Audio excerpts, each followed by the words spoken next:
බුද්ධං සරණං ගච්ඡාමි ධම්මං සරණං ගච්ඡාමි සංඝං සරණං ගච්ඡාමි ဒုတိယံ පි බුද්ධං සරණං ගච්ඡාමි ဒုတိယံ පි ධම්මං සරණං ගච්ඡාමි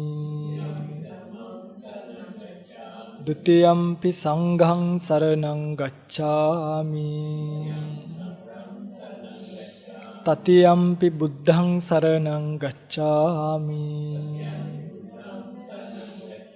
တတိယံ පි ධම්මං සරණං ගච්ඡාමි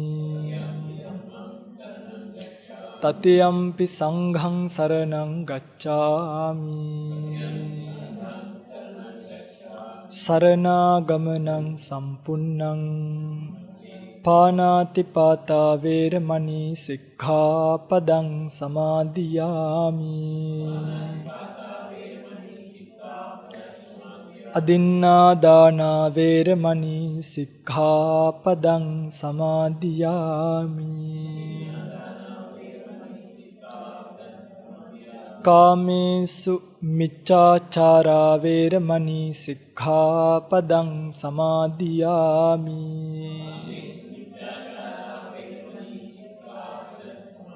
มุสาวาดาเวรมณีสิกขาปดังสมาธิยามิสุราเมรยมัจจปมาดัฏฐานาเวรมณีสิกขาปดังสมาธิยามิ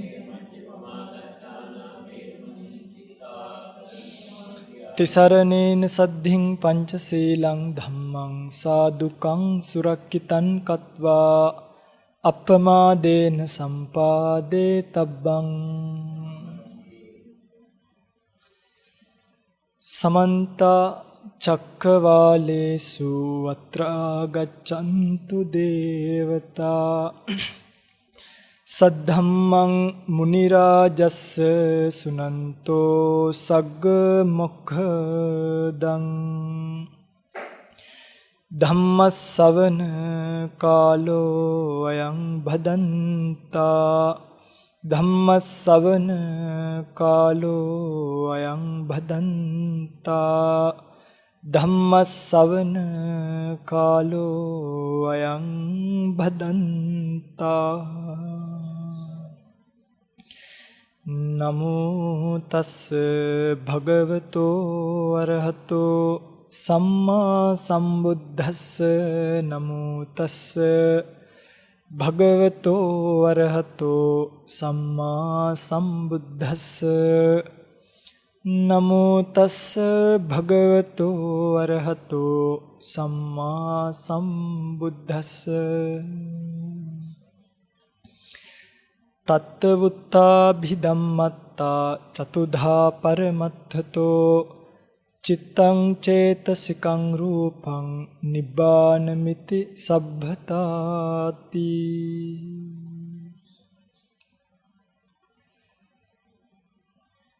සද්ධර්ම ශ්‍රවණාබිලාෂී ගුණබර කාරුණික පින්වත්නි අද වෙනකොට භාග්‍යතුන් වහන්සේගේ පරිනිර්වාණයෙන් 2500කටත් අධික කාලයක් සම්මා සම්බුද්ධ ශාසනය ගෙවිලා ගිහිල්ලා ඉවරයි.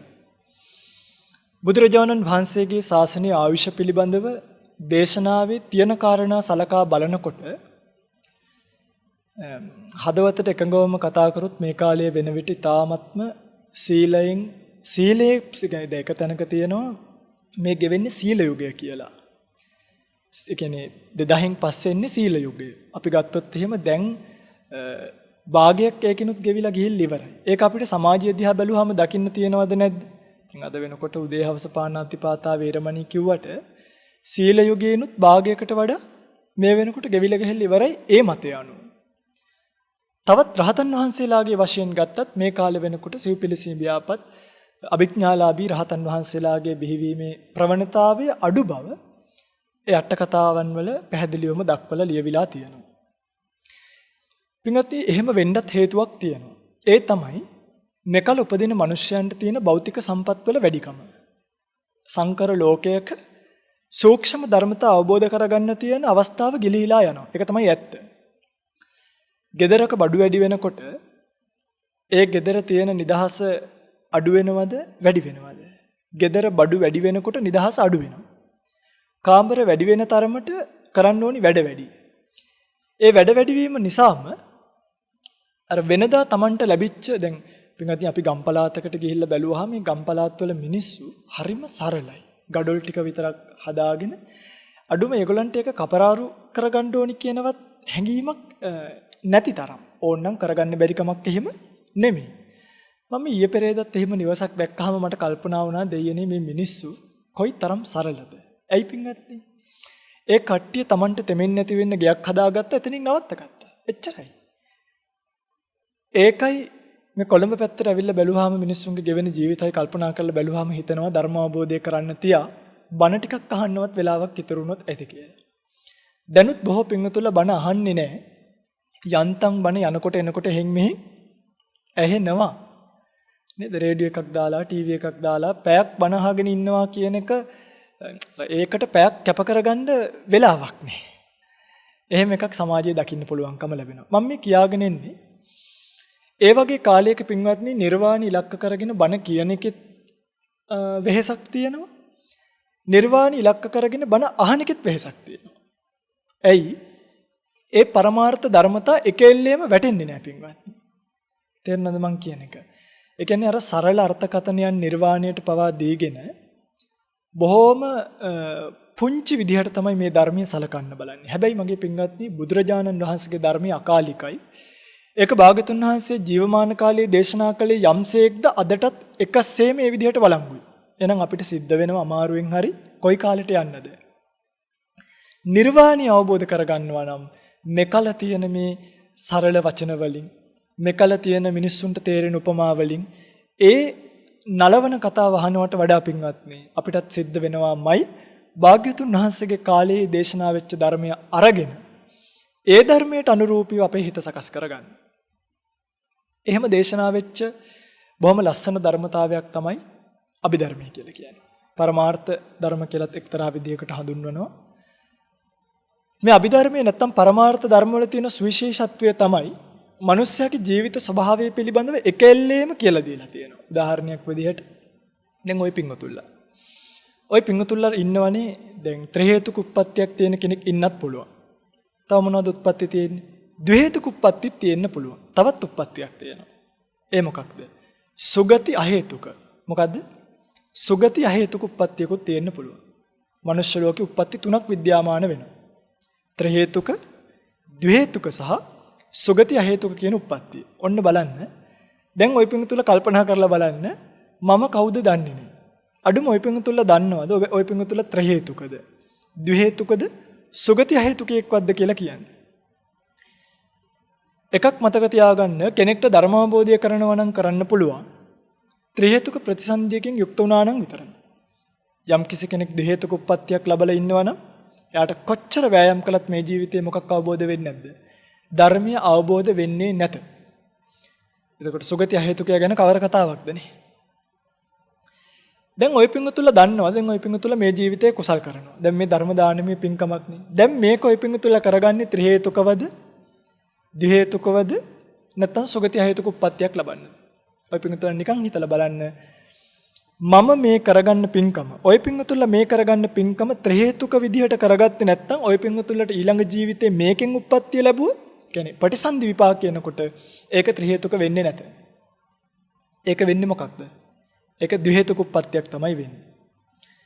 එහෙනම් කෙනෙක් පින් කරනවා නම් කොයි විදිහටද කරන්න ඕනේ? පැහැදිලිවම නිසක්කවම පින්වත්නි ත්‍රි හේතුකව කරන්න ඕනේ. ඇයි?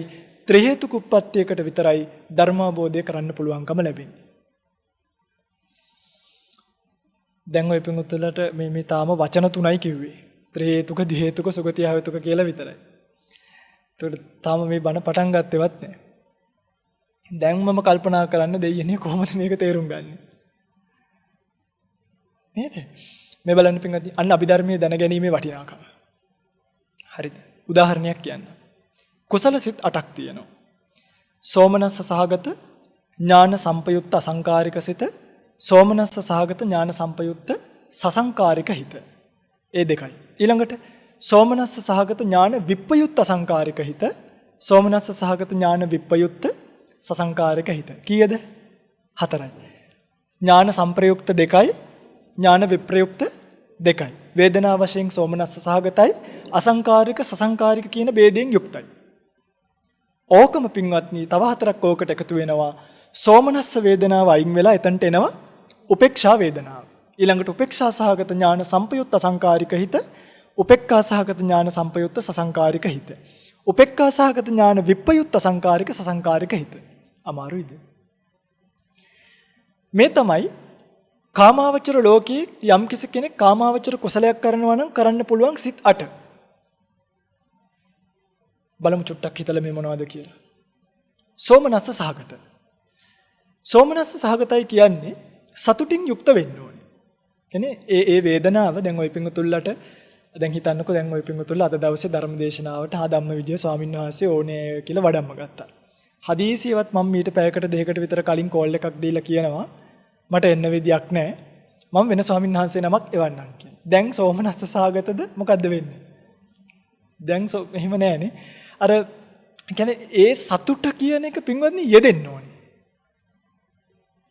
ඒකට හේතුව තමයි මෙන්න මේක අර ඒ සෝමනස්ස භාවය කියන එක කුසලයක් වර්ණවත් කරනවා. උපේක්ඛා සහගත බවත් වර්ණවත් කරනවා. සෝමනස් උපේක්ඛා කියන දෙක ගත්තොත් වඩාම බලවත් මොකද්ද? උපේක්ඛා සහගත හිත බලවත්. ඒක ගැන පස්සේ වෙලාවක කියලා දෙන්න. නිකන් මතක තියාගන්න සෝමනස් උපේක්ඛා කියන දෙකෙන් වඩා බලවත් භාවයට එන්නේ මොකක්ද? උපේක්ඛා සහගතක බලවත්. හැබැයි සාමාන්‍ය මනුෂ්‍යයන්ට පින්වත්නි උපේක්ඛා සහගත හිත බලවත් භාවයට පත් කරගන්න දක්ෂ නැහැ සාමාන්‍ය මිනිස්සෙක්. ඒකට හේතුව මේකයි මේ බලන්න. දැන් සෝමනස්ස සහගතවනේ මේ පින්කම වෙන්නේ. නිකන් පින්තුලා හිතන්නේ කියපු වෙලාවටම පටන් ගත්ත අය, කියපු ස්වාමීන් වහන්සේම වැඩි ආය, නිදහසේ දැන් බණ ටිකත් අහනවා අය. දැන් කරන්න කලිනුත් සතුටින් හිටියා. කරන අවස්ථාවෙත් සතුටින් කළාට පස්සෙත් කොහොමද? සතුටින්. හිතන්න අර වෙන ස්වාමීන් වහන්සේ නමක් මේ දේශනාවට වැඩම කළා. දැන් කරන්න කලින් සතුටින්. කරන වෙලාවේ කොහොමද? ඒ තරම් කැමැත්තක් නැහැනේ. ඒ තරම් පැහැදීමක් නැහැ. ඊළඟට කරාට පස්සේ තියෙන ඔක්කොටම પરම්පරාවටම වෙන වෙන යනවා මිසක් නේද සාදු සාදු කිය යන්නේ නැහැ. දැන් අර කුසලයේ බාල වුණාද නැද්ද? අන්න ඒකයි. ඒ නිසා පින්වත්නි සෝමනස් උපේක්ඛා කියන දෙකෙන් සාමාන්‍ය පෘථග්ජනයන්ගේ වැඩිපුර බලවත්භාවයට පත් වෙනවා නම් පත් වෙන්නේ සෝමනස්සේද උපේක්ඛාවද? මෙතන සෝමනස්සය තමයි විපාක භාවයට එනකොට දැන් වැඩිපුර බලවත්භාවයට පත් වෙලා තියෙන්නේ.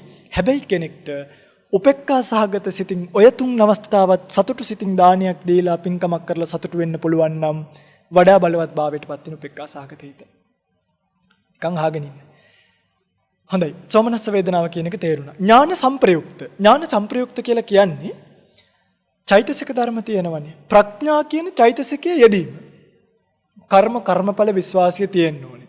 මේ පින්කම් කළාම අපිට ලොකු අනාගතේ විපාකයක් ලැබෙනවා. නේද?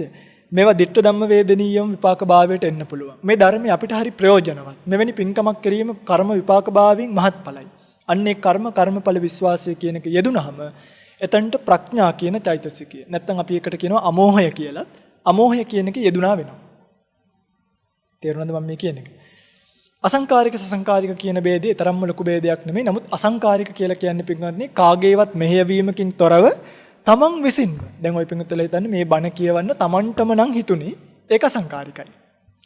හැබැයි අල්ලපු ගෙදර කෙනත් බණක් කියවනවා දැකලා එයත් කිව්වනම් මේ ඔයත් බණක් කියවන්න හරි ෂෝක් බණක් කියවුවාම මෙහෙමයි කියලා දැන් අසංකාරිකද සසංකාරිකද? වෙනත් කෙනෙක් විසින් මෙහෙවනු ලදුව යමෙක් පින්කමක් කරන්නේ නම් ඒක සසංකාරිකයි. තේරෙනවද කියන එක? හොඳයි. දැන් හිතන්න සෝමනස්ස සහගත ඥාන සම්ප්‍රයුක්ත අසංකාරික හිතින් මේ පින්කම කළා. එතකොට පින්වත්නි ඒකට කියනවා ත්‍රි හේතුකයි කියලා. ඇයි? එතන යෙදිලා තියෙනවා අලෝභය, අද්වේෂය, අමෝහය. අලෝභය කියන එකත් යෙදිලා තියෙනවා, අද්වේෂය කියන එකත් යෙදිලා තියෙනවා, අමෝහය කියන එකත් යෙදිලා තියෙනවා. ඒ තුනම හේතු කීයක් යෙදිලාද? හේතු තුනම යෙදිලා. හේතු තුනම යෙදිච්ච නිසා ඒ සිත ත්‍රි හේතුකයිද නැද්ද? ත්‍රි හේතුකයි. ඔන්න එකක්. බලන්න මේ අභිධර්මයේ කොච්චර ජීවිතේට වටිනවද කියලා පින්වත්නි. හරිද? ඊළඟට දැන් ඕකේ ත්‍රි හේතුක වුණත් ඕකෙත් තියෙන උත්කෘෂ්ඨ ඕමක කියලා ભેදයක්. උත්කෘෂ්ඨ කියලා කියන්නේ పూర్ව මුංචන අපර. ඒ කියන්නේ දානේ අර පින්කම කරන්න කලින් පින්කම කරන අවස්ථාවේ සහ පින්කම කළාට පසු සතුටු වීම. දැන් ওই පින්වතුන්ලා හිතන්නේ නිකන් අද බන ওই පින්වතුන්ලාට තේරුන්නේ නැහැ. මේ කියන එක තේරෙන්නේ නැහැ. එන් ওই පින්වතුන්ලා යනකොට අපරාධ එහෙම බණක් කියවුවේ. ඊට වඩා හොඳයි මෙන්න මේ වගේ පින්කමක් කළා නම්. එහෙම කියනවනේ සමහරුනේ. මේ කටින පින්කම් මරව මේව කරලා ඊට පස්සේ මුළු පරම්පරාවටම බැන බැන යනවා. ওই පන්සලේ කටින කරාට වඩා හොඳයි නිකා හිටියන. මෙහෙමයි. ඔය හාමුදුරන්ට දානි දුන්නට වඩා හොඳයි. දැන් එතකොට අර పూర్ව මුංචන අපර කියන අවස්ථාව දුර්වල කරගත්තා. පසු අවස්ථාව. දැන් පින්වත්නි ඔය කුසලය ඕමකයි. හේතු තුනක් යෙදිලා අවස්ථා තුනක් සතුටින් ඉන්නවා කියන හයම යෙදුනොත් ඒකට කියනවා ත්‍රි හේතුක උත්කෘෂ්ඨ කුසලයක් කියලා. හේතු තුනක් යෙදිලා අවස්ථා තුනෙන් එකක් හරි බාල කරගත්තොත් ඒකට කියන්නේ ත්‍රි හේතුක ඕමක කුසලයක් කියලා. පැහැදිලිද? දැන් ත්‍රි හේතුක කුසල කීයක් තියෙනවද? දෙකක් තියෙනවා. ත්‍රි හේතුක උත්කෘෂ්ඨ සහ ත්‍රි හේතුක ඕමක. ඊළඟට ඥාන විප්‍රයුක්ත කියන සිත් වලට එන්නකෝ. දැන් මේක ඥාන සම්ප්‍රයුක්තයි. ඥාන විප්‍රයුක්ත කියලා කියන්නේ එයාට කර්මඵල ගැන විශ්වාසයක් නැහැ. දැන් මෙතන ඉන්න පුළුවන් හිම කෙනෙක්. එයා නිකන් ආවට අනේ අහවලත් එන්නේ ඕව අහලා කාටද වැඩක් තියෙන්නේ ඕව හැව්වයි කියලා කොහෙද දිව්‍ය ලෝකේ යන්නේ කොහෙද අපායේ තියෙන්නේ අනේ මේ බොරු වැඩවලට බොරුවට කාලේ නාස්ති කරනවනේ අන්න ප්‍රඥාව යෙදිලා නැහැ. හේතු තුනම යෙදිලා නැහැ. හේතු කීයද යෙදිලා තියෙන්නේ? දෙකයි.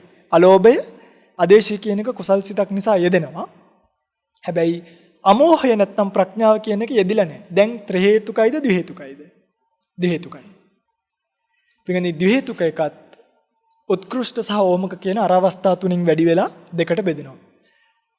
තේරුණාද මං කියන එක? එතකොට කුසලයක් කරන්න පුළුවන් ක්‍රම හතරකට. ත්‍රි හේතුක උත්කෘෂ්ඨ විදියටයි, ත්‍රි හේතුක ඕමක විදියටයි. ද්වි හේතුක උත්කෘෂ්ඨ විදියටයි, ද්වි හේතුක ඕමක විදියටයි. ඔන්න අහගන්න විපාක භාවයට එන විදිය. යම් කෙනෙක් ත්‍රි හේතුක උත්කෘෂ්ඨ කුසලයක් කළොත්, ඔය පිංගුතුලා හිතන්න මේ පිංකම දැන් හේතු තුනම යොදලා කරලා අවස්ථා තුනත් සතුටු වීමටපත් වුණොත් මේක ඔය පිංගුතුලට ත්‍රි හේතුක උත්කෘෂ්ඨ කුසලයක්. ඔය පිංගුතුලා මැරෙන වෙලාවේ මේ ධර්ම දේශනාව මතක් වෙලා ගිහිල්ලා මැරුණොත් ත්‍ෘතිසිතට මේ ආරම්මණය කර්මයක්, කර්ම නිමිත්තක්, ගති නිමිත්තක් විදිහට මතක් වුණා. මාව හරි මතක් වුණොත් ඔය පිංගුතුලා ඊළඟ පාර උප්පත්තිය ලබන්නේ ත්‍රි හේතුක උප්පත්තියක් විදිහට. ත්‍රි හේතුක විපාකයක් තමයි ලැබෙන්නේ. හැබැයි යනකොට මෙතනින් ත්‍රි හේතුක උනාට වැඩක් නෑ ඕමක කරගත්තොත් මතක තියාගන්න ඒ ඕමක කුසලයේ විපාක භාවයටදී ඔබට ලැබෙන්නේ ත්‍රි හේතුක උප්පත්තියක් නෙමෙයි. මොන උප්පත්තියක්ද? ද්වි හේතුක උප්පත්තියක්. ත්‍රි හේතුක උත්කෘෂ්ඨ කුසලයට ත්‍රි හේතුක උප්පත්තියක්. තේරෙනවද මම මේ කියන එක? දෙමළෙන් බණ කියනවා වගේද? ත්‍රි හේතුක ඕමක කුසලයට ද්වි හේතුක උප්පත්තියක්. ඊළඟට තේරෙනවනේ? ඊළඟට ද්වි හේතුක උප්පත්ති දෙක, ද්වි හේතුක උත්කෘෂ්ඨ සහ ද්වි හේතුක ඕමක. යමෙක් ද්වි හේතුක උත්කෘෂ්ඨ කුසලයක් කරොත් එයාට ලැබෙන්නේ පින්වත්නි ද්වි හේතුක උප්පත්තිය. එතකොට ද්වි හේතුක උප්පත්ති දෙකක් තියෙනවා. ත්‍රි හේතුක ඕමක කුසලයෙන් ලැබෙන උප්පත්තියයි ද්වි හේතුක උත්කෘෂ්ඨ කුසලයෙන් ලැබෙන උප්පත්තියයි. මේක ආයෙ අහනකොට තේරෙයි. හරිද?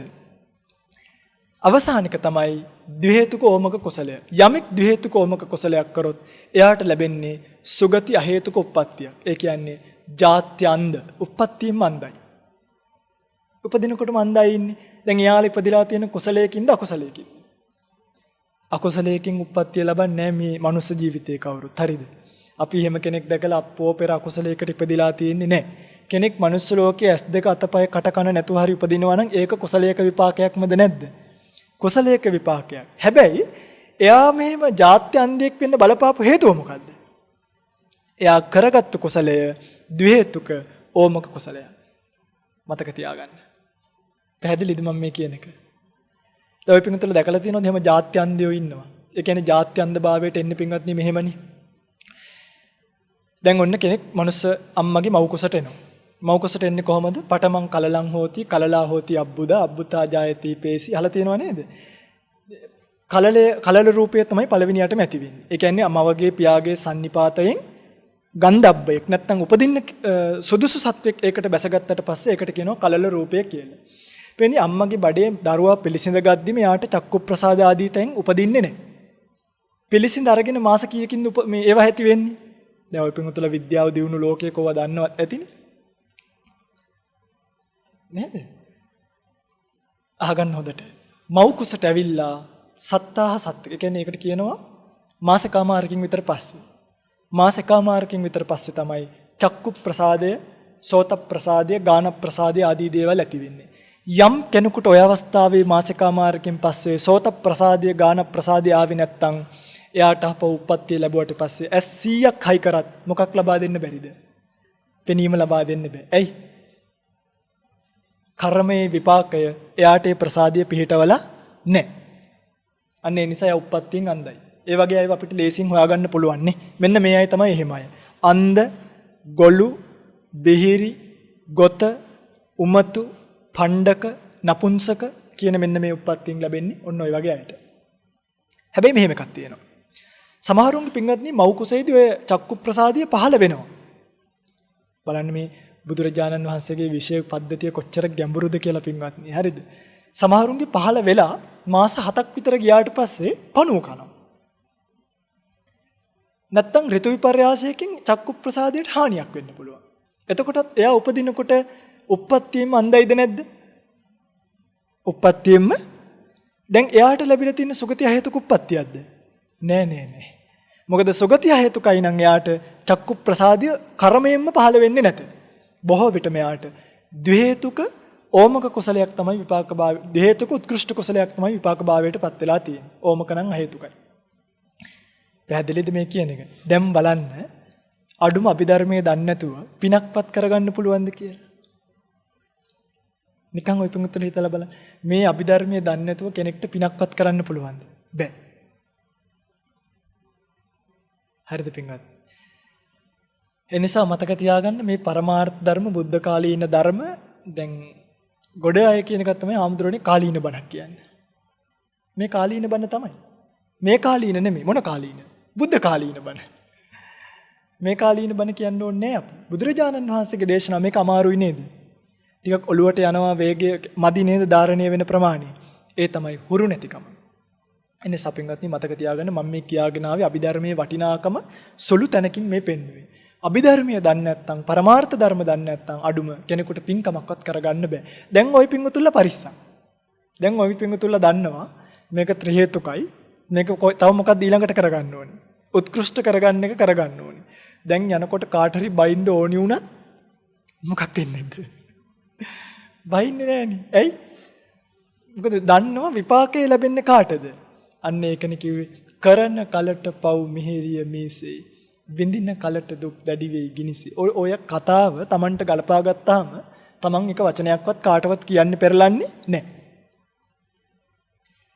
මේක තමයි අභිධර්මයේ සාමාන්‍යයෙන් මූලික කතාව. හරිද? හොඳයි. අපි යමු ආපහු මුලට. පින්වත්නි දැන් ඔන්නෝම උප්පත්තිය ලැබෙනකොට මෙහෙම එකකුත් තියෙනවා. කෙනෙක්ට අකුසල් සිත් තියෙනවනේ. අකුසල් සිත් කීයක් තියෙනවද? 12ක් තියෙනවා. ලෝභ මූලික 8යි, ද්වේෂ මූලික 2යි, මෝහ මූලික 2යි. වැඩි අමාරු නෑ පින්වත්නි. අකුසල් සිත් කීයද? 12යි තියෙන්නේ. ලෝභ මූලික 8යි, ද්වේෂ මූලික 2යි, මෝහ මූලික 2යි. ඔය 12න් සිත් 11කටම පුළුවන් ඔබට ආපහු උප්පත්තියක් ලබා දෙන්න. මොනවද පුළුවන් සිත් 11? මේව හොඳට ධාරණය කරගන්න. ආයි කටපාඩම් කරන්න දෙයක් නෑ. එකපාරින්ම ඔලුවට ගන්න පුළුවන්. ලෝභ මූලික සිත් 8ම යම්කිසි ලෝභ මූලික සිත් 8න් ඔබ කර්මයක් කරොත් ඒ කර්මයෙන් ඔබට ප්‍රතිසන්දි විපාකයක් ලැබෙන්න තරම් ලෝභ මූලික සිත් ශක්තිමත්. තේරුණාද? මොනවද ලෝභ මූලික සිත් වලින් කරන කර්ම? දස අකුසල කර්ම වලින් 7ක් කරනවා ලෝභ මූලිකව. අනිවාර්යයෙන්ම ලෝභ මූලිකව කරනවා කාමයේ වර්ධවා හැසිරීම, අවිද්‍යාව, මිත්‍යා දෘෂ්ටිය කියන අකුසල කර්ම 3. බලන්න ඔය පිටුතුල මොනවද දන්නේ කියලා. දහම් පාසල් ගියාද? දන්නවද මේවා? පිළිවෙලට ලියන්න දුන්නොත් කියන්න දුන්නොත් දන්නවද බලන්න. බුදුදහමයි කියලා කොහෙද දුවන්නේ? අඩුම තමන් ලෝභ මූලික සිත් වලින් තමන් කරන අකුසල කර්ම ටිකවත් දන්නේ නැහැ. නේද? ලෝභ මූලික සිත් වලින් 7ක් අකුසල කර්ම කරනවා 10න් 7ක් කරනවා 7න් 3ක් අනිවාර්යයි නියතයි. කාමයේ වර්ධවා හැසිරීම, අවිද්‍යාව කියන්නේ දැඩි ලෝභය. මිච්ඡා දිට්ඨිය කියන 3 අනිවාර්යෙන් කරනවා. ලෝභ මූලික සිතින් කිසිසේත්ම කරන්නේ නැති තුනක් තියෙනවා. දැන් 10න් 7යිනේ කරන්නේ. කරන්නේ නැති තුන මොනවද? ප්‍රාණඝාතය, පරුෂ වචනය, ව්‍යාපාදය. පරුෂ වචන කියන්නේ ලෝභ මූලිකව බෑ. පරුෂ වචන කියන්නේ වෙන්නේ කොහොමද? ද්වේෂ මූලිකවමනේ. ප්‍රාණඝාතය කරනවා නම් ඒ ද්වේෂ මූලිකම විය යුතුයි. ඊළඟට ව්‍යාපාදී අනුන් නැසේවායි කියලා පතන්නේ කොහොමද? ඒ ද්වේෂ මූලිකවමයි. ඒ නිසා ඒ තුන කිසිසේත්ම කරන්නේ නැහැ. අනිවාර්යෙන් කරන තුනයි කිසිසේත්ම කරන්නේ නැති තුනයි. කීයද එතකොට? 6යි. කීයක් ඉතුරුයිද? 4ක් ඉතුරුයි. අදත්තාදාන, මුසාවාද, පිසුනා වාච, සම්ප්‍රප්පලාප. මේ 4ත් ලෝභ මූලික සිතින් කරන්නත් පුළුවන්. මේ 4 විශේෂයක් තියෙනවා. මේ 4 අනියතයි. ඒ කියන්නේ ලෝභ මූලිකව කරන්නත් පුළුවන් ඔය 4. ද්වේෂ මූලිකව කරන්නත් පුළුවන්. හොරකම් කරන එක ආසාවෙන් ගන්නත් පුළුවන්. තරහින් ගන්නත් බැරිද? දෙන්නම්ක වැඩක් මම මේක ගත්තාම මෙයාට තියෙයි හොඳ දෙයක් වෙලා මම මේක ඉන්නකො මම මේක අරගෙන ගිනි තියනවා මට මේක ඕනේ නැහැ. දැන් හොරකම් කරන්නේ ලෝභ මූලිකවද ද්වේෂ මූලිකවද? ඉතින් මේවා හරි සියුම් හරිද? මේවා හරිම පිළිවෙලකට ධාරණය කරගන්න ඕනි ධර්මතා. ඒ කියන්නේ එහෙම වුණොත් තනිකර පැටලිලා මේ අන්තිමට මොනවද කිව්වේ කියලා තමයි අහන්න වෙන්නේ. හොඳට අහන් ඉන්න මම මේ කියන කාරණා ඔබට තේරෙනවමයි. හරි? හොඳයි. ලෝභ මූලිකව එතකොට 7ක් කරන්න පුළුවන්. ඔය කරන කර්ම 7න් ඔබට උප්පත්තිය ලබා දෙන්න පුළුවන් සිත් තමයි පින්වත්නි 11. ලෝභ මූලික සිත් 8යි. ද්වේෂ මූලික සිත් 2යි. දෝමනස්ස සහගත, පටිඝ සම්පයුක්ත අසංකාරික, සසංකාරික කියන සිත් 2යි. මෝහ මූලික සිත් 2කින් උපේක්ඛා සහගත විචිකිච්ඡා සම්ප්‍රයුක්ත සිත කියන එකෙන් ඔබට උප්පත්තිය ලබා දෙන්න පුළුවන්. තව එකක් ඉතුරුයි. මොකද්ද? මොකද්ද? උද්දච්ච සම්ප්‍රයුක්ත සිත. පිටින් මතක තියාගන්න උද්දච්ච සම්ප්‍රයුක්ත සිතින් ඔබට ප්‍රතිසන්දියක් ලබා දෙන්න තරම් ප්‍රබල හිතක් නෙමෙයි උද්දච්ච සම්ප්‍රයුක්ත සිත කියන එක. තේරෙනවද? හරිද? වෙන්නේ මෙහෙමයි. ඔන්න යම් කෙනෙක් අකුසල කර්මයක් කරනවා. බලන්න මම මේ අකුසලයේ පැත්තට කියන්නේ පරිස්සම් වෙන්න. හරිද? මොකද අපි දන්නේ නැති නිසා, බොහෝ දෙනෙක් දන්නේ නැති නිසා අනේ පව් දුක් විඳ වෙද ඉන්නවායි කියලාත් මරනවා සත්තුන්. අනේ ඔන්න ඔය දුක් විඳ වෙද ඉන්නවට වඩා හොඳයි සයිනයිට් කරලක් දෙනවායි කියලා හිතනවා. දුක් විඳ වෙද ඉන්නවට වඩා හොඳයි වහ ටිකක් දෙනවා කියලා හිතාගෙන වහ ටිකක් දෙනවා. හැබැයි ප්‍රාණඝාතය වෙන්නේ නැද්ද? වෙනවා. ප්‍රාණඝාතය වෙනවා. කරුණාවේශයෙන් පහළ වෙලා ප්‍රාණඝාතය සිද්ධ වෙනවා. එනිසා පරිස්සම් වුණේ නැත්තම් මගේ පිංගුතුනි දුක් විඳින්න වෙයි. ඔය පිංගුතුලා තාම නිවන් දැකලා නැහෙනි. දැකලා නම් ප්‍රශ්නයක් නෑ. දැකලා නැත්තම් මතක තියාගන්න සංසාර ගමනක් යන්න වෙනවා. ඒ යන සංසාර ගමනේ උප්පත්තිය ලබන්න වෙන තැන් හරිම භයානකයි. වැරදිලාවත් මැරෙනකොට කුසලයක් හෝ අකුසලයක් විපාක භාවයට එනකොට දැන් පිංගුතුලා නිකන් හිතන්න මට කුසලයක් එයිද අකුසලයක් එයිද කියලා. මොකක් එයිද? ඔය පිංගුතුලා කරපු පින්කම්ද ඔය පින්කුතුලට වැඩියෙන් මතක පව්කම්ද? නේද? පින්කම් මතක් කරගන්න හරි අමාරුයි. පව්කම් නොමිලේම මතක් වෙනවා. ඒක තමයි ස්වභාවය. සසරේ වැඩිපුර පුරුදු කරලා තියෙන නිසා. මෙච්චර සිහියෙන් ඉද්දිත් පින්කමක් කරගන්න මෙච්චර අමාරුයි නම් මරණ මොහොත වෙනකොට කොහමද? කොච්චර දුර්වල අවස්ථාවක්ද? වෙනි මතක තියාගන්න අකුසල විපාකයේ විපාක භාවයට එන්න තියෙන ඉඩකඩ ඊටාම වැඩි. ඒකනි බුදුරජාණන් වහන්සේ සිහිපත් කළේ. නිය සිලට ගන්න පස් ප්‍රමාණීය පෙන්නලා අයි නිකන් නෙමෙයි ඔය උපමා කිව්වේ. මෙච්චරයි සුගතියට එන්නේ කිව්වා. නේද? අනිත් ඔක්කොම අපායයි. එනිසා බොහෝ පෘථග්ජනයන්ට විපාක භාවයට එද්දී එන්න පුළුවන් අකුසල කර්මයක්. ඒකේ ප්‍රවණතාවය වැඩි. මම නෙමෙයි කිව්වේ බුදුරජාණන් වහන්සේ උපමාවකින්ම නිය සිලට පස් ටිකක් අරගෙන පෙන්වනවා. ඔන්න මෙහෙමයි වෙන්නේ. ඔන්න දැන් අකුසල කර්ම අකුසල සිත් 12න් 11කින් ප්‍රතිසන්දිය දෙන්න පුළුවන්. ඔය පිංගුතුලා ගිහිල්ලා ඊළඟ පාර අපි හිතමුකෝ තිරිසන් ලෝකෙ උපදිනවා. ලෝභය අධිකයි නම් ඔය පිංගුතුලා අධික ලෝභයෙන් යුක්තයි නම් බොහෝ විට ඔය පිංගුතුලාට යන්න වෙන්නේ කොහෙටද? പ്രേත ලෝකයට. ලෝභය අධිකයි නම් එයා പ്രേත ලෝකේ. බොහෝ සෙයින්. කෙනෙක් ද්වේෂය අධිකයි නම් ද්වේෂය අධිකය කෙලින්ම අපායේ. නිරේ. මෝහය අධිකයි නම් තිරිසන් ලෝකේ. ලෝභය අධිකයි නම් പ്രേත ලෝකේ. ඔන්න ඊළඟ බෝඩිම හොයාගන්න. ද්වේෂය අධිකයි නම් කිසි කතාවක් නෑ අපායේ. මෝහය අධිකයි නම් තිරිසන් ලෝකේ. ඔය පිංගුතුලා ඕකේ ගිහිල්ලා උප්පත්තිය ලබන්නේ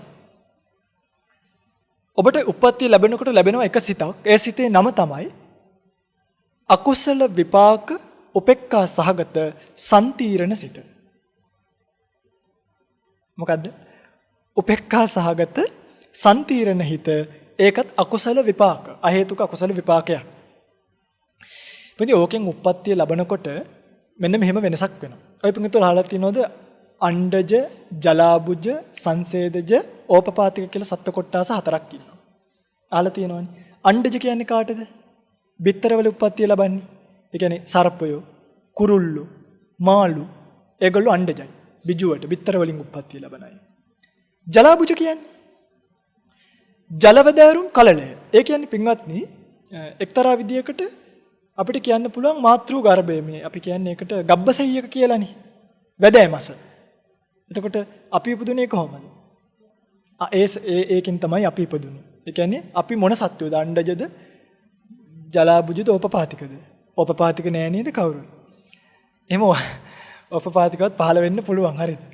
හැබැයි බොහෝ දෙනෙක් මේ උපදිනව අපිට පේන්නේ අර ජලාබුජ ආකාරයට. බිත්තරවල ඉපදුනෙත් නෑනේ. එහෙම ඉපදුණු කවුරු හරි ඉන්නවා නම් එයා අණ්ඩජයි.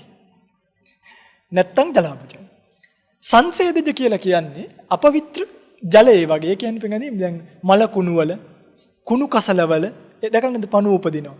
ඊළඟට මල් වල, මල් පොහට්ටු වල ඒ වගේ තැන් වල උපදින ওই මදුරුව මැස්සෝ. ඒගොල්ලෝ කොයි සත්තුද? ඒගොල්ලෝ අණ්ඩජත් නෙමෙයි, ජලාබුජත් නෙමෙයි, ඕපපාතිකත් නෙමෙයි. ඒගොල්ලෝ සංසේදජයි. ඕපපාතික කියලා කියන්නේ කාටද? ඉබේ පහළ වෙන නෙමෙයි. මව් කුසකින් තොරව පහළ වෙන අයට. ඉබේ පහළ වෙන්නේ නැහැනේ කවුරු? නේද? දෙවියෝ, බ්‍රහ්මයෝ ඒගොල්ලෝ පහළ වෙන්නේ ඕපපාතිකව. අම්මගේ බඩේ මාස 10ක් ඉඳලා බිත්තරවල ඉඳලා එහෙම එකක් නැහැ. මෙහෙන් යනකොට මෙහි උප්පත්තිය ලැබලා ඉවරයි. සම්පූර්ණ පරිපූර්ණ ඉන්ද්‍රියන් සහිත උප්පත්තිය ලැබයි. දෙවි කෙනෙක් වුණා. කිසිම එකක් අඩු වෙන්නේ නැහැ. තේරුණාද? දැන් ඔන්න බලන්න වෙන දේ. කෙනෙක් මෙන්න මේ අකුසල විපාකයකින් ගිහිල්ලා තිරිසන් ලෝක උප්පත්තිය ලබනවා. එයා අණ්ඩජ කෙනෙක් වෙන්නත් පුළුවන්. සංසේදජෙක් වෙන්නත් පුළුවන්. අපි හිතමුකෝ කුසල කර්මයකින් උප්පත්තිය ලැබුවා මනුෂ්‍ය ලෝකෙ කියලා. මම ඔක පැහැදිලි කරන්න ගේන්න. දැන් ඒ උපදිනකොටම පින්වත්නි එයාට ඇති වෙන රූප තුනක් තියෙනවා. ඒ රූප වලට කියනවා කාය දශක කලාපය, වත්තු දශක කලාපය, භාව දශක කලාපය කියලා. කලාප තුනයි. වත්තු දශක, කාය දශක, භාව දශක. සාමාන්‍යයෙන් උපදිනකොටම පින්වත්නි අපි කාටත් ඔය කලාප තුනම ලැබෙනවා. හැබැයි දැන් භාව දශක කියලා කියන්නේ ඉත්ති භාව, පුරුෂ භාව. ඒ කියන්නේ දැන් අපි හිතන්නකො මාස 6ක් විතර දරුවට උනාට පස්සේ දේවාලයකට ගිහිල්ලා මට කොල්ලෙක් ලැබියන් කිව්වට වැඩක් නෑ. ඇයි ඒ වෙනකොට කොල්ලද කෙල්ලද කියලා තීරණය වෙලා ආයේ ඒක වෙනස් කරන්න දෙවි කෙනෙකුටවත් බෑ. තේරෙනවද මං කියන එක? ආයේ මේ පස්සේ ගිහිල්ලා ඔන්න බලන්න ධර්මය නොදන්නා කමට කරන දේව. මාස 8ක් වෙලත් ගිහිල්ලා ප්‍රාර්ථනා කරනවා 7ක් 8ක් 6ක් වෙලා අනේ මගේ කොහොම හරි මට කොල්ලෙක් ලැබෙන්න. දැන් ලැබිච්ච කෙනාව ගන්නම වෙනවා. කියන්නේ ඉත්ති භාව රූපය හරි පුරුෂ භාව රූපය හරි ලැබිලා. කාන්තාවන්ට ඉත්ති භාව රූපය ලැබෙනවා. පුරුෂයන්ට පුරුෂ භාව රූපය ලැබෙනවා. පිටින් ඔය රූප දෙක තමයි කාන්තාවක් ලෙස හැඩ ගන්නවන්නේ. දැන් බලන්න යාළගේ හැම ටිකක් සාමාන්‍යයෙන් සියුම්. පිරිමි කෙනෙක් ගිහිම නෑ. එයාලා පොඩ්ඩක් රළුයි නේ. ඒ රළු පරුළු ගතිය අතපය ඇඟපත හැම තැනම පින්වත්නි ඒ භාව රූපය තමයි මෙයා ස්ත්‍රියක් මෙයා පුරුෂයෙක් කියලා හදවන්නේ. හැබැයි සමහරෙක්ට ওই දෙකම නොලැබී යන අවස්ථාවක් තියෙනවා. කාටද? ඉත්ති භාවයත් නොලැබී යනවා පුරුෂ භාවයත් නොලැබී යනවා. ඒ ඇත්තන්ට කියනවා පණ්ඩක නැත්තම් නපුංසක භාවයෙන් උප්පත්තිය ලැබපු අය කියලා. තේරෙනවද මම බලන්නේ මේ කර්මය අපිට ආයි මුකුත් කරන්න බෑ නේද? අපිට පුළුවන් මේ මොහොතේ යමක් කරනවා නම් ඒකට හේතුකව උත්කෘෂ්ටව කරගන්න එක විතරයි. මේ ජීවිතේ කොච්චර පින්කම් කරලා තියෙනවද? කල්පනා කරලා බලන්න මේවා ගැන දැනන් හිටියානම් කොච්චර බලවත්ද කියලා අපේ ජීවිතේ මේ වෙනකොට. තාමත් හිස් බවක් දැනෙන්නේ ඇයි? මේවා නොදැනගෙන නිකන් ආවට ගියාට උඩින් පල්ලෙන් පින්කම් කළාට වැඩක් නැහැ පින්ගන්නේ. ප්‍රබල නැහැ උප්පත්තිය. ඒ වගේම තමයි මිනිස්සයෝ මේකත් කියන්නම් මිනිස්සයෝ දැන් ජලාබුජෝ විතරක් නෙමෙයි. සංසේදජවත් උපදිනවා. ඔය පිංගු තුල අහලා නැද්ද? ඕපපාතිකවත් පහළ වෙනවා. අම්බ පාලිලා. ඊට පොක්කර සාතිය බමුණ. පොක්කර සාතිය බමුණ කොයිද ඉපදුනේ? හිමවතේ තියෙන පියුම් ගැබක ඉපදුනේ. එතකොට සංසේදජවත් පහළ වෙනවා. ඉතින් ওই විදිහට තමයි කුසල කර්ම අකුසල කර්ම වලින් අපේ උප්පත්තිය සකස් වෙන්නේ. මට මේ කියන්න ඕමනා බලන්න මේ අභිධර්මයේ අපේ ජීවිතයත් එක්ක කොච්චර ගැළපීලා තියෙනවද කියලා. හරිද? එතකොට පින්වත්නි දැන් තේරුම් ගන්න ඔබ අකුසල කර්මයක් කරලා ඒ කර්මී විපාක භාවයට ආවොත් ඔබට බොහෝ විට තෙරසන් නිරය പ്രേත ලෝකයක උප්පත්තිය ලබන්න සිද්ධ වෙනවා. ඒකේ උප්පත්තිය ලබන්න උනොත් මගේ රත්තරන් පින්වත්නි ඔබට ආයිත් පහළ වෙන දැන් දේවදත්ත නිරිසතා ගන්නකො. දේවදත්තට මේ වෙලාවේ සීතල හඳුන් පේනවද? සීතල දියැලි පේනවද? නැහැ. පේන්නෙම මොනවද? ගිනි දැල් යම පල්ලෝ ඇහෙන්නෙම මොනවද? කපපියව් කොටපියව් දැනෙන්නෙම ශාරීරික දුක් වේදනා. තේරෙද පින්වත්නි මම මේ කියන එක? ඔය පින්වතුන්ලා හිතන්න එපා අපායට ගියාම අපිට දැනෙන්නේ නැහැ නේ කියලා. මොකද ඔය පින්වතුන්ලාගේ ඔය ගිහිල්ලා උප්පත්තිය ලබන නාම රූප දෙකක් තියෙනවා නම් ඒ නාම රූප දෙකට වේදනාව දැනෙනවා. අපි හිතමු කපනවා කියලා. කපනකොට අකුසල විපාකයක් වෙච්ච දුක්ඛ සහගත කාය විඥානීය කියන එක ඇති වෙනවාමයි. ඒක නවත්තන්න කාටවත් පුළුවන් කමක් නැහැ. හරිද පින්වත්නි? කොහොමද වෙන්නේ මේ බලන්න. අපි මේවා එකින් එක විසඳ ගමු. අපි ගමු ප්‍රාණඝාතය කියන එක බලන්න එකක අපිට කොච්චර ඉගෙන ගන්න දේවල් තියෙනවද කියලා. ප්‍රාණඝාතය කර්මපතයක් භාවයට පත් වුණොත්. කර්මයක් නෙමෙයි මොකක් භාවයටද? කර්මපතයක් භාවයට පත් වුණොත්. ඒකෙන් ඔබට උප්පත්තියක් ලැබෙන්න පුළුවන්. කොහොමද කර්මපතයක් වෙන්නේ? අංග පහක් පරිපූර්ණ වෙන්න ඕනේ. සතෙක් වෙන්න ඕනි. සතෙක් බව දැනගන්න ඕනි. මරණ චේතනාව තියෙන්න ඕනි. උපක්‍රමයක් යොදන්න ඕනේ. ඒ උපක්‍රමෙන් සතා මැරෙන්නත් ඕනේ. දන්නවද මේවා? සතෙක් වෙන්න ඕනි. සතෙක් බව දැනගන්න ඕනි. ඔන්න දැන් මදුරුවෙක් ඉන්නවා. අපි මදුරුවෙක් කියලාත් දන්නවා. මරණවා කියන චේතනාවත් එනවා.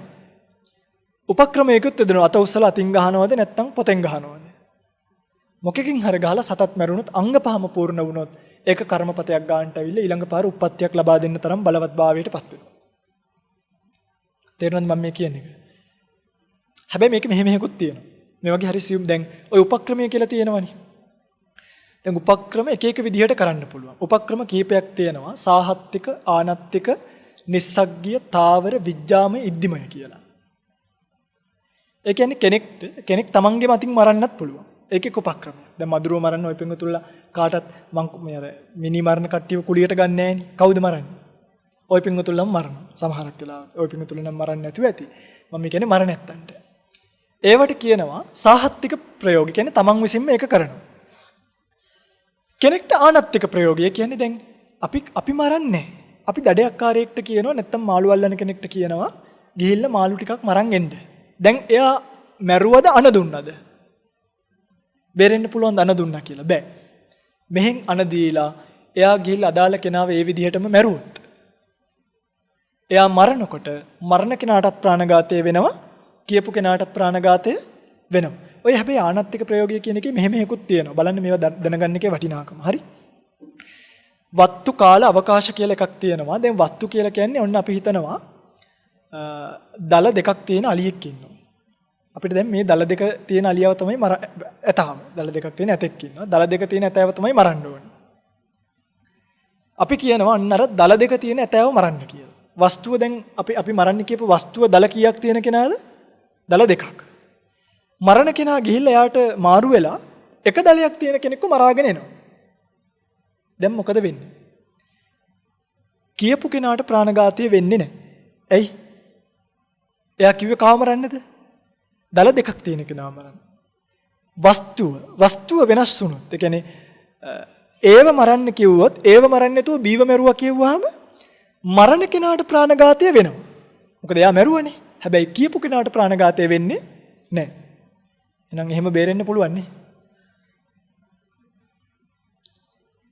දැන් මේක කියනකොට ඔය පිංගුතුල්ලා අහන්න එපා. දැන් සමහරු මේ බණ කියනකොටම අහන්නේ කොයි විදියට කරොත්ද රින්ගන්න පුළුවන්.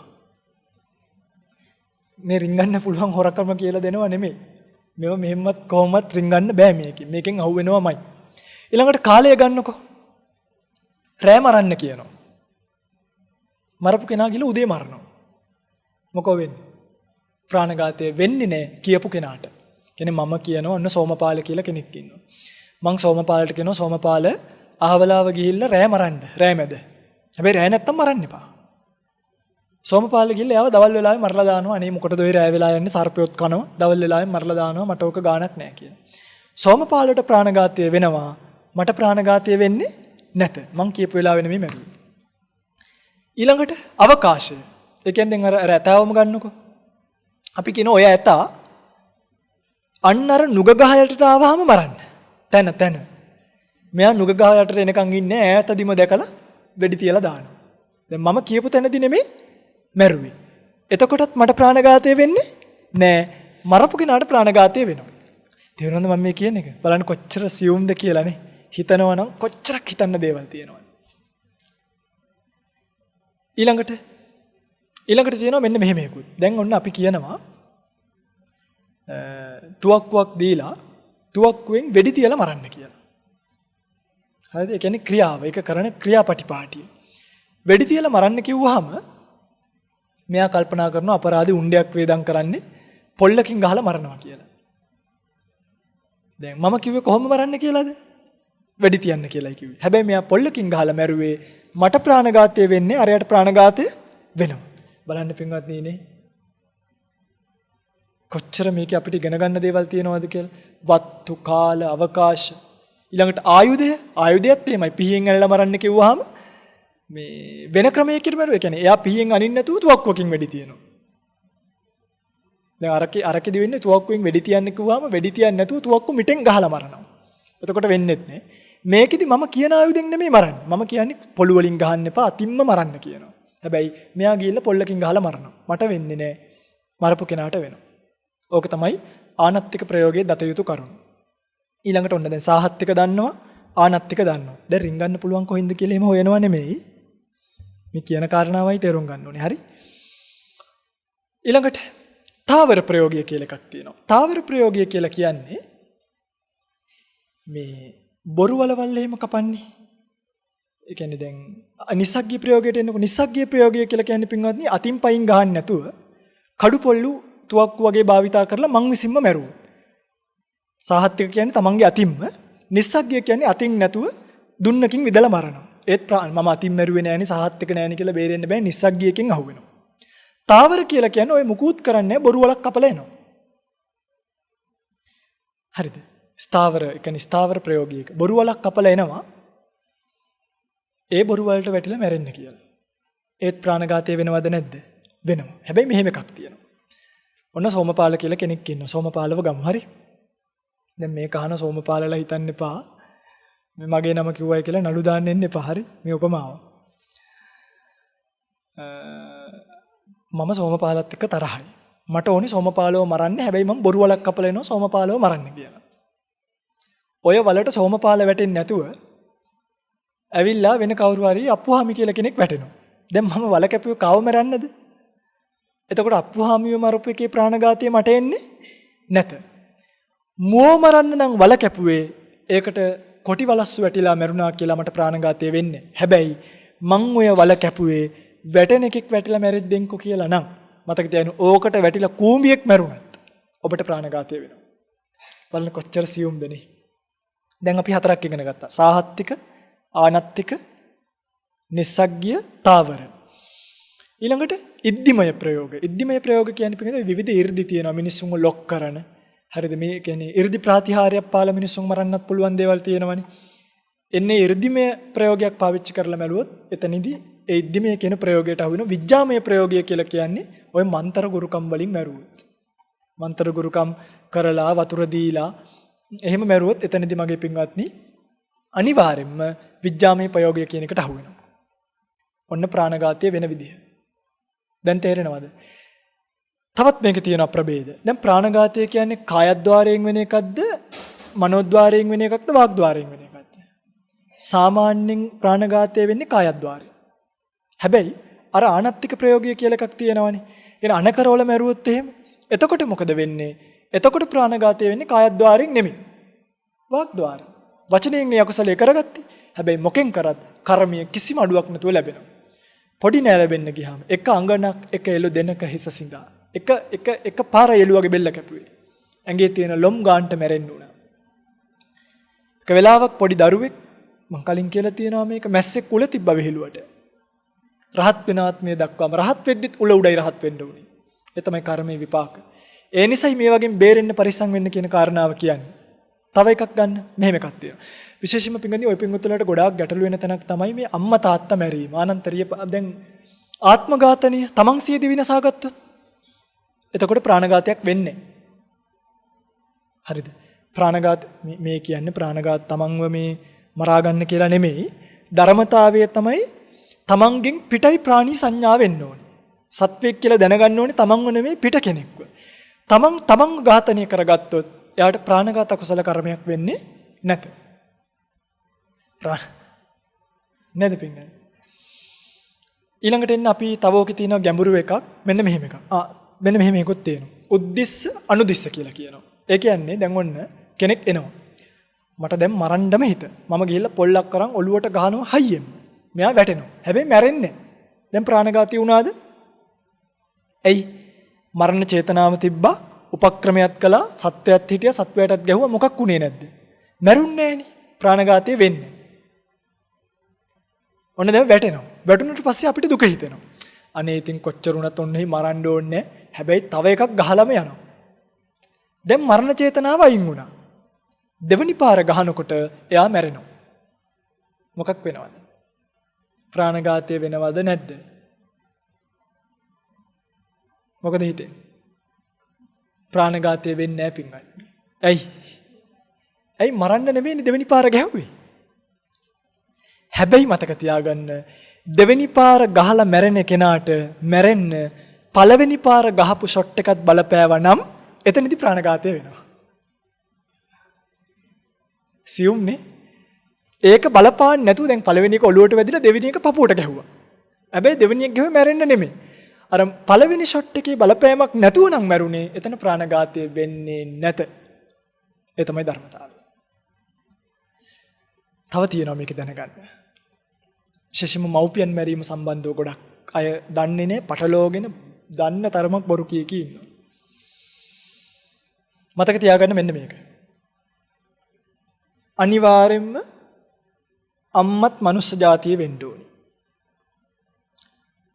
මරණ දරුවත් මනුස්ස ජාතිය වෙන්න ඕනි. එහෙම වුණොත් විතරක් පින්වත්නි අනන්තරීය පාප කර්මය කියන එක සිද්ධ වෙනවා. හදීසියවත් අම්මා තිරිසනෙක් වෙලා පුතා මිනිසෙක් වුණොත් එහෙම වෙන්න පුළුවන්ද? එහෙම වෙන්න පුළුවන්ද නැද්ද කියන එක නෙමෙයි මෙතනදී ඔබ බලන්න ඕනේ. ඒ සමහරුන්ට මේක අහපු ගමන් ප්‍රශ්නයක් වෙනවා ආමුදුරනේ එහෙම කොහොමද වෙන්නේ? නේ? එහෙම එකක් නෙමෙයි මේ කියන්නේ. මට මේකෙන් කියන්න ඕනේ ධර්මතාවය. හදීසියවත් අම්මා තිරිසනෙක් වෙලා දරුවා මිනිසෙක් වෙලා තිරිසන් අම්මව මිනිස්සු පුතා මැරුවොත් අනන්තරීය පාප කර්මය වෙන්නේ නැත. තේරුණාද මං කියන එක? එතකොට ඒක කිව්වයි දන්නවද? මෙන්න මේකට. ඒ වගේම තමයි අම්මා මිනිස්සෙක් වෙලා පුතා තිරිසනෙක් වෙලා කෑවොත් ඒ මේ අනන්තරීය පාප කර්මය වෙන්නේ නැත. ඒක කියන්න ඕනේ මෙන්න මේ නිසා. ওই පිඟුතුලට ප්‍රශ්නයක් තියෙනවා. දැන් මේ ජීවිතේ අම්මව මං ඊළඟ පාර සර්පෙක් වෙලා ඇවිල්ලා කෑවොත් දැන් අනන්තරීය පාප කර්මයක් වෙනවද නැද්ද? වෙන්නේ. මේ ජීවිතේ අම්මා තාත්තා විය යුතුමයි. ඒක තමයි ධර්මතාවය. පැහැදිලිද? ඔතනදී මෙහෙම එකක් තියෙනවා. ඔය අම්මා තාත්තා මැරීම සම්බන්ධව පින්වත්නි හරීම සියුම් විනිශ්චයක් තියෙන්නේ. ඒලක චතුෂ්කය, චෝරත චතුෂ්කය, සංග්‍රාම චතුෂ්කය කියලා පෙන්නලා දීලා තියෙනවා ක්‍රම හතරක්. පලාල චතුෂ්කය කියලා. මෙහෙම හිතන්න. එළුවෙක් ඉන්නවා. ඒලක චතුෂ්කය කියන්නේ ඒකයි. මං එළුවව දැකලා රෑට ඇවිල්ලා එළුවට ගහනවා. කියන්නේ දැන් දවල් ගහන්න බෑ රෑ වෙලා කළුවරේ ඇවිල්ලා ගහනවා කියලා හිතාගෙන එළුවට ගහනවා. ගහනකොට එතන එළුව නැතුව අම්මා ඇවිල්ලා නිදාගෙන ඉඳලා ඒ පොළු පාර අම්මට වැදිලා අම්මා මැරුණොත් මොකක් වෙනවද? ආනන්තරීය පාප කර්මයක් වෙනවා. ගැහුවේ අම්මට නෙමෙයි. ගැහුවේ කාටද? එළුවට. මොන චේතනාවෙන්ද ගැහුවේ? සත්වයක් බව දැනගෙන හිටියද නැද්ද? දැනගෙන හිටියා. එයාව මරණ චේතනාව ආවද නැද්ද? ආවා. ඊළඟට එයා සතෙක්ද නැද්ද? සතෙක්. උපක්‍රමයක් කරාද නැද්ද? කළා. අදාළ කෙනා මැරුණද නැද්ද? අංග පහ පූර්ණයි නම් දන්නේ නැහැ, දැක්කේ නැහැ, එළුවා කියලා හිතුවේ ඒව කාටවත් අදාළ නැහැ. එළුවයි කියලා හිතලා හරි මැරෙන්න ගැහුවොත් එතන අම්මා හිටියොත් එතන අනන්තරීය පාප කර්මයක් වෙනවා. අසාධාරණයිද නැද්ද? මොකද හිතන්නේ? සාධාරණයිද සාධාරණයිද? මෙහෙම එකකුත් තියෙනවා chance එකක් කියන්න. අම්මා ඉන්නවා අඹ ගහ යට.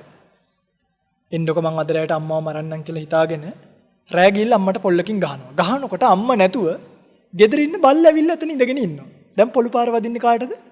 බල්ලට. බල්ලා මැරෙනවා. අනන්තරීය පාප කර්මයක් වෙනවද නැද්ද? වෙන්නේ නැත. ඇයි? ගැහුවේ කාටද? අම්මට ගැහුවත් වෙනදී මැරුණි බල්ලානේ. දැන් එතන සාධාරණයිද නැද්ද? අන්න ඒ විදිහට තමයි. එළුවා කියලා හිතලා එළුවට ගහනකොට එළුවගේ තැන අම්මා හිටද අම්මා මැරුණොත් අනන්තරියක් වෙනවා. අම්මා කියලා හිතලා අම්මට ගහනකොට අම්මා ඉන්න තැන එළුවා හිඳලා එළුවා මැරුණොත් අනන්තරියක් වෙන්නේ නැහැ. දෙකයි. ඊළඟට එළුවට ගහද්දි එළුවා මිඳලා එළුවා මැරුණොත් ඒත් අනන්තරියක් වෙන්නේ නැහැ. අම්මා කියලා හිතලා අම්මට ගහනකොටම අම්මා මැරුණොත් එතකොට අනන්තරියක් වෙනවා. චෝර චතුෂ්කයත් ඔය වගේම තමයි. හොරෙක් එනවා දැකලා ගෙදරට රැට හොරුන්ට ගහනකොට පරිස්සමෙන් හරි. මැරෙන්නවා ගහනවා කියලා හිතලා ගහනකොට ඒක අම්මට වැදිලා හෝ තාත්තට වැදිලා ඒ දෙන්නම් එක්කෙනෙක් මැරුණොත් අනන්තරියක් වෙනවා. හොරාට ගැහුවේ කියන chance එකක් නැත. පැහැදිලිද? මෙහෙම හිතමු. යුද බිමට යනවා. තාත්තා ඉන්නවා සතුරු පැත්තේ. පුතා හමුදාවේ තාත්තා ත්‍රස්තවාදී කියලා හිතන්නකො. පුතා හිතනවා දැන් තාත්තනේ කොච්චර වුණත් මරන්න බෑ. ඒ නිසා අනිත් අයට දෙකක් ගහනකොට තාත්තා දුවන්නේ නැතයි කියලා හිතලා අනිත් අයට ගහනවා. ගහනකොට ඒ ගහන පාරක් තාත්තට වැදිලා තාත්තා මැරෙනවා. මොකද වෙන්නේ? බලන්න මෙච්චර කියලාත් ඔය ඔබට පිටින් නිකන්නේ දැන් අපිට උනත් එහෙම තමයි හරිද? හිතන්නවත් බෑ නේද පිටින්. ඒක බුදුරජාණන් වහන්සේ කොච්චර සියුම් ධර්මතාවද මේ අවබෝධ කරගෙන තියෙන්නේ කියලා හිතන්නේ. වෙන්නේ මොකද දන්නවද? දැන් මම මේ කියන්නේ දේශමූලිකව වෙන එකක්. හරිද? ප්‍රාණඝාතයෙන් දේශමූලිකව වෙන එකක්. නෙමෙයි දේශමූලිකව වෙන ප්‍රාණඝාතය. හදීසියවත් තාත්තා මැරුණොත් අපි පින්වත්නි අරගලන්ට පහර දෙන අර්ථයෙන් ගැහුවේ. මරණ චේතනාවක් තිබ්බේ නෑනේ. ඒ නිසා එකෙන් තාත්තා මැරුණට මොකක් වෙන්නේ නැද්ද? ආනන්තරීය පාප කර්මය වෙන්නේ නැත. හැබැයි ඉස්සරහා ඉන්න කෙනාට විදිනවා තාත්තටත් වදී කියලා දැනගෙන තාත්තට ඍජුව විදින්නේ ඉස්සරහා ඉන්න කෙනාට විද්දාම ඒක පසාරු කරගෙන ගිහිල්ලා තාත්තගේ වැඩිය තාත්තා මැරුණොත් එතනදී අනන්තරීය පාප කර්මයක් වෙනවා. එහෙම තමයි අනන්තරීය පාප කර්මය කියන එක දක්වලා හඳුන්වලා තියෙන්නේ. මෙවැනි යම්කිසි කෙනෙක් මෙවැනි අකුසල කර්මයක් කරගත්තොත් ඒක කල්පයක් නිරේ පැහෙන්න හේතුවක් වෙන අනන්තරීය කර්මයක් බවට පත් වෙනවා. හිතන්න මේ කිව්වේ එකයි ප්‍රාණඝාතය විතරයි. කොච්චර දේවල් තියෙනවද අපිට දැනගන්න. තවත් එකක් තියෙනවා. මේකට කියන්නේ සරස මරණය කියලා. සරස මරණය කියන්නේ දැන් ওই පිඟුතුලා හිතන්නකෝ මම මගේ ආයුෂයි කර්මයයි දෙකම දැන් තව දෙකමාරට විතර ඉවර වෙනවා. 2:30ට ඉවර වෙනවා. ජජ් කෙනෙක් මට දඬුවමක් දෙනවා 2:30ට එල්ලලා මරන්න කියලා. මගේ ආයුෂයි කර්මයයි කීයටද ඉවර වෙන්නේ? 2:30ටම ඉවරයි. ඒ වෙලාවට මාව එල්ලලා මරනවා. ජජ්ට ප්‍රාණඝාතය වෙනවද? දැන් බලන්නකොනේ ওই පිඟුතුල තමන්ගේ දරුවන්ව විනිසුරු කරුවෝ අරගොල්ලෝ මේගොල්ලෝ කරන්න යනවා නේද? කොහෙටද මේ තල්ලු කරන්න හදන්නේ? අපායටනේ. ඔය අපායට තල්ලු කරන්න හදන්නේ. නේද? දැන් එවැනි නරකයි නෙමෙයි පින්වත් ඒවා ඉතින් ලෝකේ පවතින ධර්මතා. හැබැයි ඉතින් ඒවා ගැලවිජ්ජාවට කාරණාවක් නෙමෙයි. නැසක්කවම දැන් කෙනෙක්ට හිතෙන්න පුළුවන් දැන් අපේ මිනිස්සු මම දැක්ක අයියේ පෙරේදා අර එල්ලුම් ගහ ක්‍රියාත්මක කරන්න ගත්තාම මම යනවා කිව්වා කාටද? මේ බෞද්ධ ඇත්ත කිව්වා මම යනවා අර මේ එල්ලලා මරණ කෙනා වෙන්න කියලා. කවුද යාට කියන්නේ? අනේ බලන්න පිංගුනේ ලෝකයා සෝපත් කරන්න නේද දැන් මේ යන්න හදන්නේ. හොඳයිද නැද්ද වැඩේ? කියන්නේ හොඳයිද නරකයිද?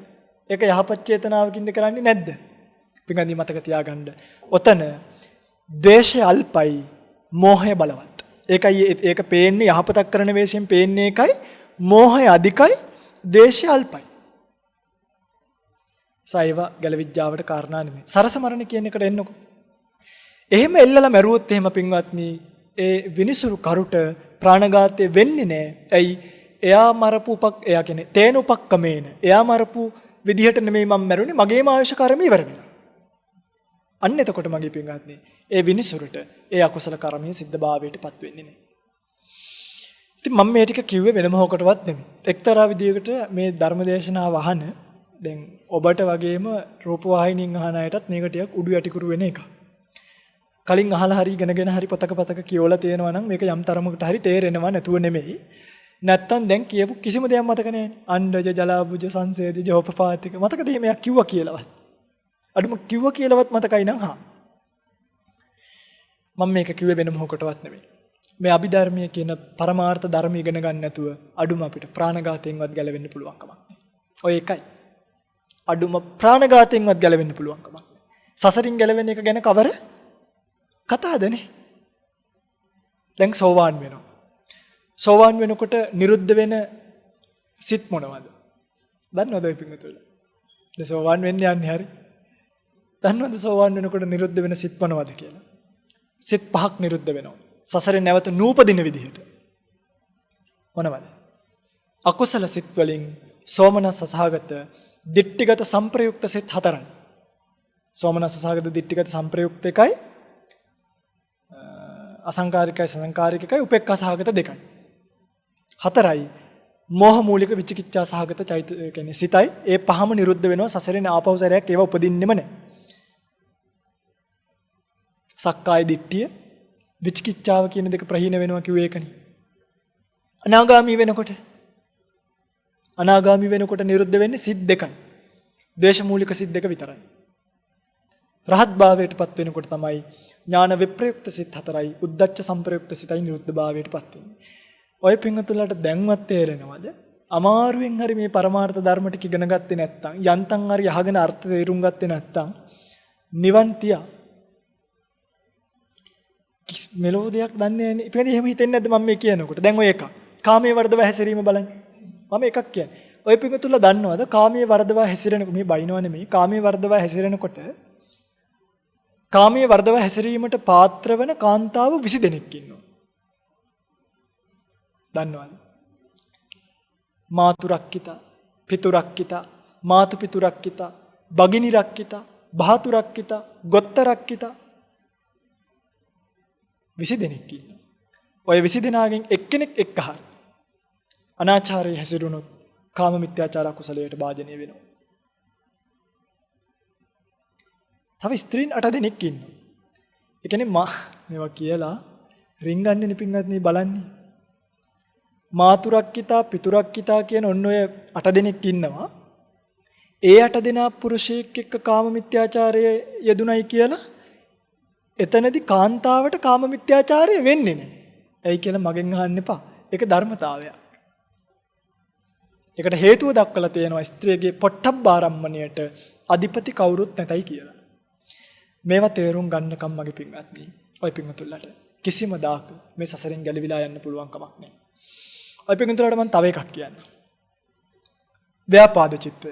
ව්‍යාපාදය කියලා කියන්නේ වෙනත් සත්වයක වෙන්නත් ඕනේ. එයා නැසේවා කියලා ප්‍රාර්ථනා කරන්නත් ඕනේ. දැන් ප්‍රාණඝාතයෙන් කර්මපතිය නොවුනත් ඇතැම් විට ව්‍යාපාදයෙන් කර්මපත භාවයට දැන් අපි කොච්චර හිතනවදනේ. අපි දැන් අපේ තාත්තා කියලා හිතන්නකෝ. සමහරු තාත්තා පොඩ්ඩක් ඔය ගෙදර බීලා ඇවිල්ලා රණ්ඩු කරනවා සමහරක් වෙලාවට. ඒතකොට මරන්න යන්නේ අනන්ත දීපාප කර්මය කරන්නේ. හැබැයි අපි මොනවා හිතනවද සමහරු? එකක් මෙහෙම වුණා නම් එකක්. දැන් මොකක් වෙනවද? ප්‍රාණඝාතයෙන් වෙන්නේ නැහැ. ව්‍යාපාදයෙන් කර්මපත සම්පූර්ණ භාවයට එනවා. ඒ නිසා බොහෝ දෙනෙක්ට උපත ලබන්න වෙන්නේ හරිම ලෙඩ රෝග සහිතව. දැන් ওই පිංගුතුලාට තේරෙනවද ওই පිංගුතුලාට ওই තරම් ලෙඩ රෝග තියෙන්නේ ඇයි? ශාරීරික දුර්වලතා තියෙන්නේ ඇයි? ප්‍රඥාව පිහිටලා නැත්තම් ඇයි? ඇයි මේ මෙච්චර සංකර ලෝකයක අපි ඉපදුනේ? පෙර පින්වල තියෙන දුර්වල භාවයන් නිසා. එනිසා පින්වත්නි අපි ඉදිරියේදී විශේෂයෙන්ම ප්‍රඥා රූපවාහිනී නාලිකාව හරහාම මේ පරමාර්ථ ධර්ම එකින් එකගෙන ජීවිතයට ගලප ගන්න පුළුවන් විදිහට විස්තර විග්‍රහයන් කරන්න බලාපොරොත්තු වෙනවා. ඒ විස්තර විග්‍රහයන් තුලින් පරමාර්ථ ධර්ම ශ්‍රවණය කළොත් දැන් සමහරව අභිධර්මී ප්‍රතික්ෂේප කරනවා. අභිධර්මී ඕනේ නැහැ නිවන් දකින්න කියලා. අභිධර්මී නිවන් දකින්න නෙමෙයි පංචිල් පද පහරකින්නත් උවමනා වෙනවා පින්වත්නි. දැන් සුරාපානය කෙනෙක් ගන්න. සුරාපානීය කියන එක අපේ අය හිතන්නේ අනේ ඔය චුට්ටක් බිව්වට කමක් නැහැ කියලා. සුරාපානීය කියන කට්ට කතාවේ දක්වන මහා සාවජ්‍ය ප්‍රාණඝාතයටත් වඩා බලගතුයි සුරාපානීය කියන්නේ. ඇයි? සුරාපානීය කරලා තමයි කරන තරමක් වැරදි. දැන් බලන්න මිනිහක් මරන්න යන කෙනා පළවෙනියටම කරන්නේ මොකද්ද? හොරකමක් කරන්න යන අය පළවෙනියටම කරන්නේ මොකද්ද? බොනවනේ. අනිත් එක පිළිගන්නේ බිව්වට පස්සේ අම්මව පේන්නේ නැහැ, තාත්තව පේන්නේ නැහැ, බුදුන්ව පේන්නේ නැහැ, රහතන් වහන්සේව පේන්නේ නැහැ. නාලාගිරිය තමයි හොඳම උපමාව. රාපවල එව්වේ එකනේ නාලාගිරිටනේ. ඒ කතාව බලන්නකො රාපවා එව්වා කියලාම තියෙනවා. මේවා දැනගන්නකම් පරමාර්ථ ධර්ම දැනගන්නකම් පටිච්ච සමුප්පාද ධර්මතා දැනගන්නකම් අපිට මේ ජීවිතයේ සාර්ථක ප්‍රතිඵල නෙලා ගන්න පුළුවන් කමක් නැහැ. ඒ නිසා මේ ධර්ම දේශනාවත් එක්ක මම හිතන්නේ ධර්ම කාරණා රාශියක් ඔළුවට යන්නේ නැති. කලබල නොවි ඉන්න ඉදිරි ධර්ම දේශනාවන් සියල්ලගෙම අංක වශයෙන්ගෙන අපි ශුෂ්ක විදර්ශක භාවනා මාලාවක් කළා වගේම පරමාර්ථ ධර්ම නිර්වාණයට හේතු කරලා නිර්වාණ ධාතුව සාක්ෂාත් කර ගන්න අවශ්‍ය වෙන පරමාර්ථ ධර්මයන් මොනවද කියන කාරණාව දේශනා මාලාවකින් ඉදිරියේදී සිදු කරන බැවින් මේ අභිධර්මයේ වටිනාකම කොච්චර වටිනවද මේ ධර්මතා තේරුම් ගන්න කියන ධනාත්මක මානසිකත්වයේ විතරක් අඩුම මේ දේශනාවෙන් හදාගන්න බලන්න.